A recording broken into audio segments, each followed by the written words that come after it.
Hello everyone, welcome to Pune की झलक। कैसे हैं आप लोग? अल्हम्दुलिल्लाह मैं ठीक हूँ। डी मार्ट आती हूँ तो मैं तो सारा राशन और ले ही लेती हूँ। तो यहाँ पे मैं देख रही थी धनिया। जो थायराइड पेशेंट है ना, उनके लिए धनिया बहुत ज़रूरी है, लेना चाहिए। कि रात को पानी में भिगो के छोड़ के सुबह में उसका पानी पी लेने से थायराइड पेशेंट को अच्छा होता है। ऑयल का दाम न जाने आसमान छू रहा है, तेल बहुत ज़्यादा महंगा हो रहा है। सरसों देख लीजिए, रिफ़ाइन देख लीजिए। अब तो कहा जाता है रिफ़ाइन खाना ही नहीं चाहिए। अब क्या खाएगा इंसान, समझ से बाहर है, बताइए। यहाँ पे आटा नूडल्स मिल रहा था, बच्चों का फरमाइश था, मम्मी आटा नूडल्स है, ये तो मुझे नुकसान नहीं करेगा, आप ले लो।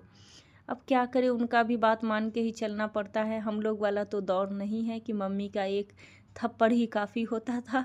मैं ले ली नूडल्स कि चलो कभी कभी बना दूंगी। इस सेक्शन में मुझे पास्ता भी दिखा जो बाई वन गेट वन था। एक 180 रुपीज़ में आ रहा था, बाई वन गेट वन। तो मैं एक पैकेट ले ली, पूरा महीना चला जाता है। बच्चों को हफ्ते में एक दिन दे ही देती हूँ मैं। स्कूल में सारे बच्चे पास्ता लाते हैं तो घर आके शिकायत करते हैं, मम्मी आप भाजी रोटी देती हो, मुझे पास्ता वहाँ सबका देखने को मिलता है।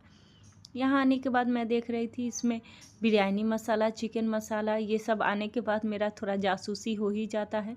आप लोग भी खाना बनाते होंगे, कुकिंग के शौकीन होंगे, तो आप लोग को भी लगता ही होगा। जो घर का जो खूबी होता है ना मसाले में, वो तो रेडीमेड में नहीं मिलता है। लेकिन उतना मेहनत करता कौन है बच्चे पालने में? अभी के दौर में फुर्सत कहाँ है।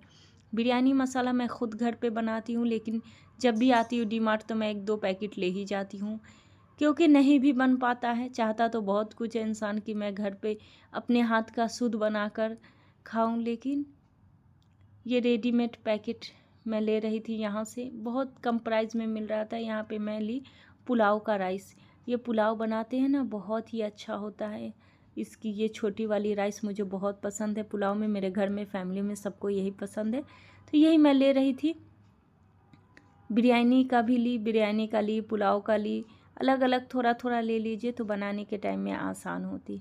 मुझे यहाँ पे ना न्यू राइस दिख गया था डी मार्ट में। मैं बहुत ज़्यादा खुश हो गई। गांव से कोई आने वाला भी नहीं था।